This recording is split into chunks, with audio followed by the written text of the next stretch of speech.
The Influencer's Edge is brought to you by the Invisible Influence Series. If you're ready to massively increase your sales by leveraging the power of subconscious persuasion, then make sure you text the word COMPEL to 411321. That's COMPEL to 411321. And if you're outside of the United States, then use WhatsApp and text the word COMPEL to 1-909-741-1321. Make sure you put in your best email address because that's how we'll deliver the goodies. Welcome to the Influencer's Edge. This is the place where you come to get the latest breakthroughs, cutting-edge insights, tools, and techniques to leapfrog over the pack in sales, persuasion, and influence. Be sure you visit our website at www.theinfluencersedge.com. And while you're there, subscribe to us via your favorite network. Now sit back, tune in, and enjoy today's episode. All right, welcome to today's episode of The Influencer's Edge. My hair is looking wilder and wilder. It is my trademark. I get, our guest today is Jill Lublin. I pronounced that right. Jill, do you think I look like the guy from Back to the Future? I don't know. And hopefully in the present, you're looking good. Well, thank you, as are you. So Jill is a very, very interesting guest. The title of today's show is How to Grow Your Business Using Guerrilla Publicity. And this appeals to me very, very greatly. So before we dive into your very extensive biography, would you please help the audience understand what you mean by guerrilla? Because I'm sure it's not this. So what do you mean by guerrilla? That's very catchy and some people may not get what it means. So why is it important? Yes, thank you. So definitely not beat the chest guerrilla. It's the guerrilla, it's spelled G-U-E-R-R-I-L-L-A, because what we want you to have is like simple tactics and techniques to get your word out without spending a fortune. So we mean the other guerrilla. And obviously this is for people who don't have huge budgets, who don't have time to do a lot of branding. They need to get the message out with people who do have big budgets and have big businesses who they're in competition with. That's exactly right. I really like this, and I want to know, before we get into your bio, well, I'll get into a little bit of your bio. So Jill Lublin is an international speaker on the topics of radical influence, publicity networking, kindness, and referrals. Okay, so let's pause right there. Not very many people associate a profitable business with being kind. They see it as the other way, about being ruthless. So how did you begin your journey, your insight into kindness being a way to actually have a profitable business? What was your insight? Was it a sudden discovery or was it growing over time realization? Well, first of all, I hope and have always intended to be kind in business no matter what, whether I wrote a book about it or not. But one day I was driving my, at that time, 80-year-old friend to lunch and helping her out. I've been, the one that she's been counting on throughout her healing and, shall we say, aging journey. And she looked at me and she goes, don't you think we should have a new language, the currency of kindness, because that's what makes a difference. And I'm like, ding, ding, ding, I think that's my next book. And my publisher agreed. And it really came out of just being kind to my friend, and doing the right thing, in my opinion. So that's really how it was born. And then I realized, oh my gosh, kindness in business is so important. And I remember one day looking at my book thinking, well, how does kindness relate to publicity? And truth be told, and I actually verified it in the book, kind companies get more publicity, period, end of story. They're also happier, they have happier clients and happier cultures. It just all adds up to a more profitable company at many levels in all different ways. That's how they relate.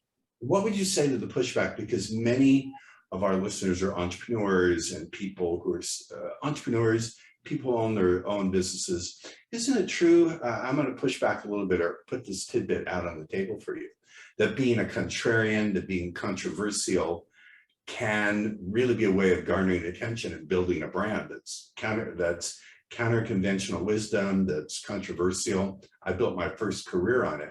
What would you say to people who push back and say, hang on a minute, there are many people who build a career, not big corporate structures, because we're not talking about that, that's not our audience. People can build a career by calling out to the stakes in their market, by being controversial. So I first of all, I'm absolutely on board with be controversial, and be, sometimes I agree, absolutely contrarian. I don't think most people could argue with kindness. I'm just saying, I haven't seen most people argue with kindness, but interestingly enough, how I got in a lot of media, and I mean Fox News and 7 times on Fox in the first week, Wow. was, you know what I did? I put out a contrarian message. I said, we have the divided states of America. And that, yes, it's contrarian. Yes, it's like, okay, you know, let's talk about this. And that's actually what got the interest, not the book. And this is always my message to entrepreneurs, especially entrepreneurs. You got to find some way to get in that's unique, unusual, something different. And contrary, yes, does work. That doesn't mean you're not kind. Many kind people can be contrarian. I agree with you. I'm just putting it out there as a way of sort of pushing back and seeing how you respond. And also, I'm sure it's a question on a lot of people's mind. I love that title, by the way, The Currency of Kindness. That would make a great book title. I don't know if that's in your messaging all the time, but it's beautiful and brilliant. It's genius. So thank you. I love it too, but the publisher decided The Profit of Kindness was a better title. Go figure. I don't know, but I don't argue with your publisher. They're putting up the. So let me continue with your biography. As I told you in the green room chat, I do like to dive in where I see there's some very interesting, unique stuff. She's the author of 4 best-selling books. 4? That's, wow, most people would be happy to get 1. There they are. Let's see. Get Noticed, Get Referrals, McGraw-Hill, co-author of Guerrilla Publicity and Networking Magic. Her latest book, Profit of Kindness, went #1 in 4 categories. She's a master strategist on how to position your business for more profitability and more visibility in the marketplace. She's a CEO of a strategic consulting firm and has over 25 years experience working with over 100,000 people nationally and internationally with media. You have a publicity crash course. Tell us a little bit more about that. I love that. What is your publicity crash course all about? Yeah, it's an opportunity to really, you know, roll up our sleeves. I don't have long sleeves today, but to roll up our sleeves and actually get your publicity done. So people in a virtual day, it's all virtual, it's live, it's interactive with me, actually get your publicity done. Like, what a concept, right? So we do 3 documents right there in the course, and then you get 4 templates all related to those documents that you can use for any project you're launching. So it's a great course for an entrepreneur, and really about get it done and make it happen. Okay. You've spoken on many stages, including Tony Robbins. Did you meet the huge giant dude? Not only did I meet him, I got a hug from him, and I went, oh my God, I think I've disappeared. But I particularly also love shaking his hand, because you can't find your hand in his hand. He's huge. He is huge. Yeah, I've heard he's a powerful human being. Is exactly who he is on stage as he is off stage and off stage. All right, so tell us, you have a 25+ year veteran. You're a 25-year veteran of PR. What is public relations? Well, public relations happens from the minute you walk out your door. I have a very broad definition of publicity, because what that looks like is the opportunity to put your name out there, create a message that matters, get your star going. See the star? Oh, I love that. Elevate your star so that other people can be, frankly, doing business with you. It gets you prospects and clients. It creates third-party endorsement and trust, and it builds your credibility and visibility. It's a very multi-use a kind of strategy, but what I really love is it multiplies you. You know, instead of 1-to-1, it's like 1-to-many, and that's really powerful. Fantastico. So you feel strongly about the message. Can you unpack that? What is it when you say the message? I love the message because, Paul, if I had to stand on any soapbox, it would be that every entrepreneur has to have a message. Like, it's not just I do this. Like, let's say you're a chiropractor, right? It's not just, oh, I'm a chiropractor. Like, what's the problem? And the problem is sitting on Zoom all day on our butts. The problem is bad posture and, stress in the body. So I think really what we've got to talk about is, particularly around publicity messages, is what's the problem that affects, well, the people who are reading the magazines, newspapers, right?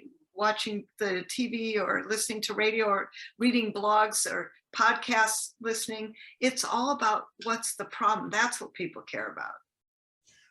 I once heard someone say, a marketing guru of mine, that it's not the person who has the best solution, but the person who's perceived as having the most accurate diagnosis that's going to get the most attention. That's publicity, isn't it? That's publicity. How do you help people stand out from other people in their category? How do you help people? I understand the mechanisms of publicity and how you help people get on various different mediums. I got that. But how would you help someone find out what their unique perspective or their unique insight is? For an example, there are many people who teach communication, who teach influence, who teach persuasion and sales. How would you help them find that unique angle that makes a producer, because I've dealt with producers a long time, they don't have time to delve into, particularly TV, they don't have time to delve into figuring out your message. You've got to get their attention in 30 to 60 seconds. I want to know, first and foremost, how did you learn that art form? Because that's not an easy art form, to get attention in 30 to 60 seconds so they want to read deeper into your pitch. It's almost like writing a headline for a piece of copy. How did you learn that? Well, funny you should say that, because I tend to think and speak in headlines, and that's something I encourage everyone to do. I have a bit of an edge in the sense that I just have one of those minds that can translate messages quickly. Like, I'm looking for a few things. One is, what's unique about you, right? I like to call it, use everything you've got. So, for instance, I had a communication coach, a woman who, we did a great story about how to communicate effectively in business. And then when Black Lives Matter burst on the scene, she's a Black woman, I said to her, forget everything we're doing. You're going to go out as a strong Black woman and how to communicate powerfully in today's times. That's the story that got her very quick response. Sometimes you're responding to something that's happening in the media right now, right? And that's the key. Sometimes for me, I'm listening to what's the story inside the story. Help us understand that, because I know as a online marketer, among other things, that coming up with a good story that people can identify with, that really captures, is extraordinarily important. It gets much better results. Tell me about the story inside of the story, because that's a fascinating thing. I've never heard that idea before. Well, let me demonstrate it with Ryan, who came to me going, I want to build my online. He's an instructional designer, and he had just gotten fired from his job. He had a pregnant wife, third child on the way. He just bought a big house in Northern California. That means expensive mortgage, right? Now, so here's a guy with no job, 2 kids with 1 on the way, and a big mortgage payment. I'm like, Ryan, what'd you do? He said, well, I started my own company and I had 8 people doing virtual, interactive design. I'm like, that's interesting. So I made him into I called him a virtual office warrior. The acronym is VOW. And Ryan took a vow never to work in an office again. Well, Paul, let me tell you, that story got him front page of the San Francisco Business Journal, like powerful. Wow. That story got him into Entrepreneur Magazine. Imagine that, right? That story got him into, it was Mac Home Journal. And he was so funny. He goes, Jill, I don't even have a Mac. Who cares?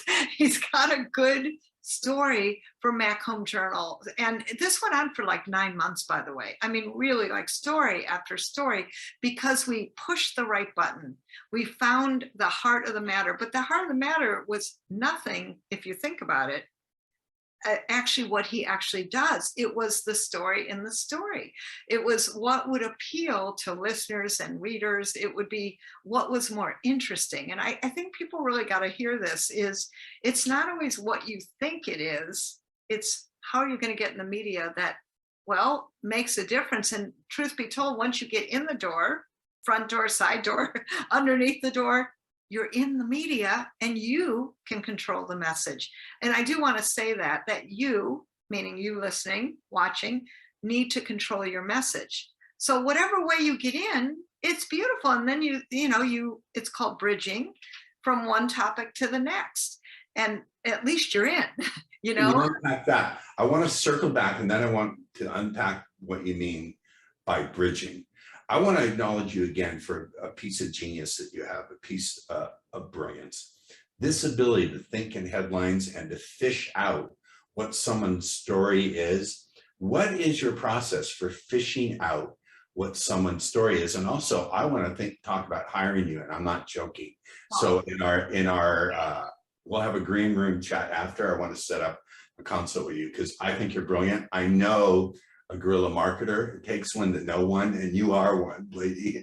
You definitely are one. Yes, I am. Many years of experience as a guerrilla marketer. It's true. Too. Sometimes when you get myopic when you're looking at your own business. And of course.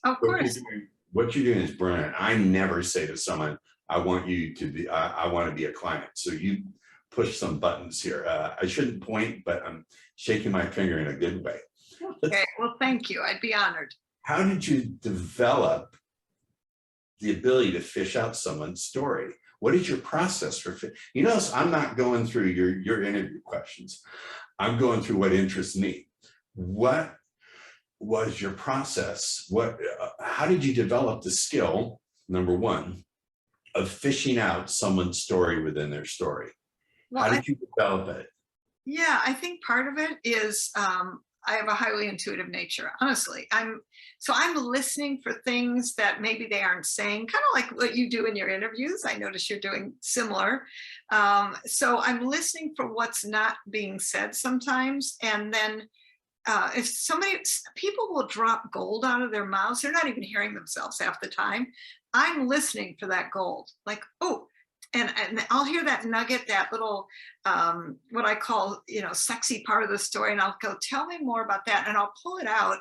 I probably should have been a journalist because I am listening for those places and pieces that have wider interests, sometimes narrow interests, depending on the client, what they want to reach and who they want to reach. Listen, I had a neuroscience nurse. She raised money in Uganda, took 5,000 people and helped them on a medical mission. But guess what? She'd be on air. You know what she forgot? To tell people she was a nurse. It's amazing sometimes we're in our own way. And I think this is the great thing about having mentors and coaches is they pull out of you those things that are you're myopic, right? That you can't even see. And so I'm listening for that. I might be asking specific questions. I'll hear something. And also because I've been in PR, I know what the media picks up on. I tend to know what they're most interested in. It often isn't the same story that the person came to me with. Listen, selling a book is not the ideal next thing. But when we got the divided states of America, then Fox News was interested. And by the way, in 7 different markets, right? And we got to talk about kindness on Fox. I loved it. The point is that there's so much interest, and you gotta spark that piece. It does take. I mean, this is why I'm sought after, I hope, in the sense that I do have this ability to find messages. I don't even know where it comes from, except that I listen carefully, and I'm like taking a microscope out on certain things. Speaking to you as someone who's done a lot of healing and also does a lot of healing work with people, my insight into you is you're an empath. I don't know whether you share that or not. You're an empath who also knows how to grab people's attention in a way where once they hear your, what's the word, meme, once they hear your little bit of catchy wording, they can't get it out of their head. And they can easily say to their executive producer, bam. And the executive producer who's distracted and has no time for subtlety. My marketing guru, my copywriting guru said, no one has time to figure out your pathetic subtlety. And you get past all of that in a brilliant and very kind way without having to be having a rough edge. And here's another advantage I think you provide your clients. If I can, even though I haven't worked with you, I'm not getting any money. There's nothing like that. When you do come in with a rough edge, it tends to provoke the producer's need to make you look bad, make you look like you're dangerous. And that's why they're featuring you. So it's also a way to guarantee that it's not an attack story, that you're getting a fair shake and a fair hearing. It's very, very brilliant. You mentioned a technical term for you. You talked about bridging. Maybe, what do you mean by bridging? So bridging means somebody asks you something and it's like, I like to say, that's nice, but I don't actually say that. I say, thank you, Paul, for asking. You know, what I want to share about, fill in the blank. I mean, I'll just give you an example. I was on an ABC radio interview and the call dropped. I don't even know, it doesn't matter why. And we got back on air and I could hear the producer kind of scrambling and the interviewer said, hey, Jill, you know, I guess you took a little mini vacation. How was it? Now, Paul, I could have gone down that roadway or I could redirect it. Think about it as redirecting. You know, thanks for asking me. What we were sharing about regarding publicity is, and I went right back to point. So part of it is sometimes ignoring the question and putting out the message that you want. Who does this really, really well? Politicians. I was just about to say, pivot. You're a master of the pivot. you have to be. Do you teach your clients how to pivot if they need to pivot during an interview? Absolutely, absolutely. It's about getting them on the interview. Do you also help them shape their responses during an interview? You know, media are funny. Some absolutely want all your questions and some absolutely don't want your questions. So I like to have, you know, maybe 5 questions for my clients, and yes, we can formulate them. And then I want mostly the main answer, which is what's the problem out there? What would you tell people as some solutions? And then frankly, be ready with what's the story? I mean, listen, I got called, what is it? It was a TV station in Dallas.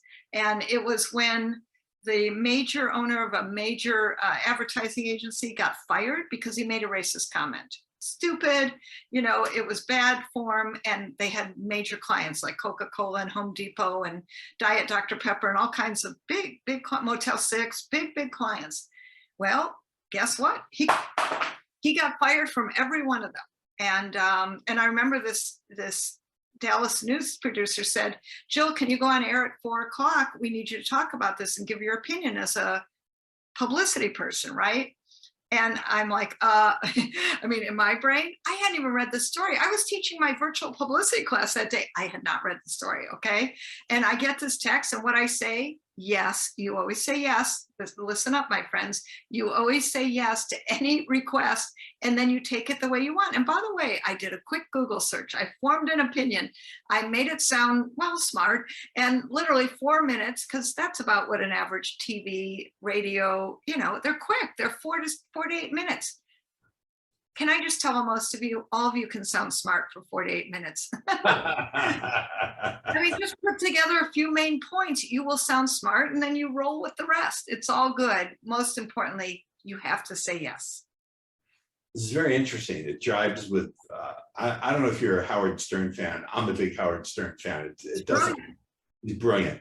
He interviews lots of comics, and time and again, the comics have said, I'm a comic, I'll take any job. In the beginning, I took any job, birthday parties, it doesn't matter. If they offer you something, you go work. That's what you do, you work. And I love what you're saying here. Let me ask you this. If a person is in a situation where they are just bombing in the interview, and they're really folding on. No, let's back up. A lot of people have a limiting belief that says they're not good on camera. They just are afraid to be on camera. They don't look good on camera. I know you as a teacher, as I do, have to deal with people's limiting beliefs. You have to be something of an amateur psychologist. So when you're working with people and their belief is, I can't speak to the public, I'm not good on camera, are these common? And how do you help people get past that? Yeah, I had an incredibly successful real estate professional, and she was like, oh, I won't go on camera, and she was scared. I swear to, she'd be in my class and she'd never be on camera. I'm like, you've got to get on camera. Number one, you look beautiful. And so I don't know what was in her spirit, but a couple times there's a few things. One is I have experts who are good in certain ways, who can coax people out. And in her case, she actually needed like a whole next level of that. I will address certain limiting beliefs around some of the things people feel. And here's the real thing. I find, this has been my experience, when you are clear about your message, and I'm really big, like everything I do with people begins with message, because I have seen when you're clear about your message, your confidence will be so accelerated that I don't think it's going to be an issue anymore. And, you know, there's things to do to start getting comfortable on camera. And I mean, I have an image person I work with. I have a camera person I work with. I have people I bring in as experts in different arenas because, frankly, yes, there are those places where some people feel more confident than others. I tend to know what they are. Being on camera is one of them. And part of it, listen, another woman, she helps speakers. She's out there all the time at events, but being on camera was scary to her. And one of the things I said to her is start with 2 minutes, just 2 minutes, talk about something you love, you know, talk about that and let your face light up. And by golly, now she loves to be on camera. You know, it's a little bit of practice. I like to tell people, even get in front of a mirror and just look at yourself and smile and lean in a little bit and start talking about something you love. That's a great place to start. And it keeps things a little simpler. I love that you say you bring in other experts, which says to me that you're not a teacher with ego, that you're driven, you're service-minded and impact-driven, that you really want people to get the results, so much so that you'll hand over the spotlight, the stage for experts to come in and assist your clients. I think that speaks wonderfully for you, that you're a genuine teacher, that you don't have an ego about needing to be the center of attention. Unlike some people, you've gotten past that. So good for you. We are approaching the end of the interview. It's been absolutely fantastic. I know there's got to be some way for people to reach out to you. I want to get to you first. So we're going to make sure this one gets released in the next set, not the current set, because I want to talk to you about being a client. If people want to get in touch with you and learn more about your services or what you offer, how do they do that? We will put the link in the show notes as well. Oh, thank you. Well, one of the things I've done is created a free gift because I want you to have as much information as possible about publicity. So it's publicitycrashcourse.com/free gift.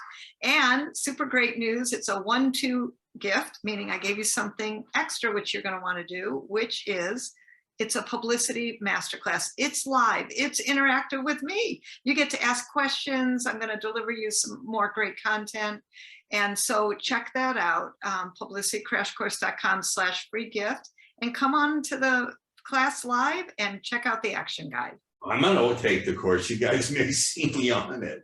Jill Lublin, thank you so much. You've been a fabulous guest. Hang on, because we're going to talk in the green room. Okay? Thank you for having me. All right.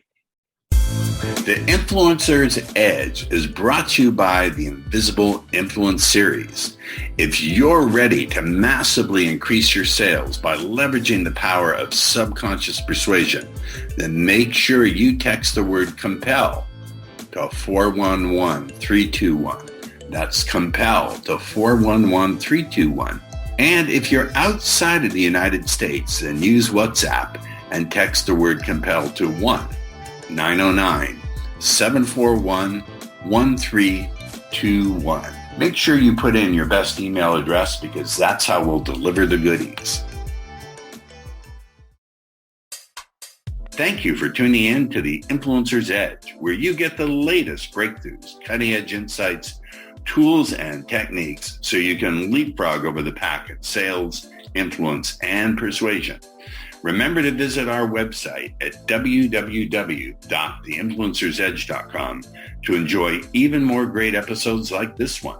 We look forward to seeing you again on the Influencer's Edge Show.